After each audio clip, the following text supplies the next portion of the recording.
اگر کسی شخص کی فجر کی سنتیں بھی رہ گئیں اور فجر کے 2 فرض بھی رہ گئے اور اب وہ اس نماز کی قضا کرنا چاہ رہا ہے تو سنتوں کی قضا کرے گا یا نہیں کرے گا؟ تو اس میں شرعی مسئلہ اپنے ذہن میں رکھیے گا کہ اگر وہ فجر کی قضا اسی دن کر رہا ہے زوال سے پہلے پہلے،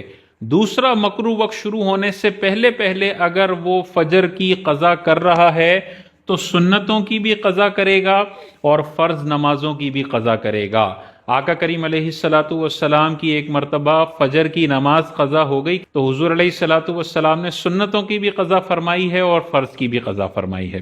لیکن اگر زوال کا وقت آ گیا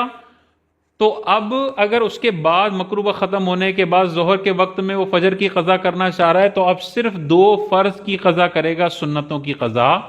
نہیں ہے۔ اور اگر صرف سنتیں اس کی رہ گئیں، اس نے 2 فرض پڑھے، وقت بالکل شارٹ تھا، 2 فرض پڑھے کہ وقت ختم ہو گیا، تو 2 سنتیں اس نے فجر کی نہیں پڑھی ہیں، تو یہ 2 سنتیں بھی وہ زوال سے پہلے پہلے ان کی قضا کر سکتا ہے۔ فجر کے پورے وقت میں تو وہ نہیں پڑھ سکتا، 2 فرض کے بعد کوئی نماز نہیں ہے۔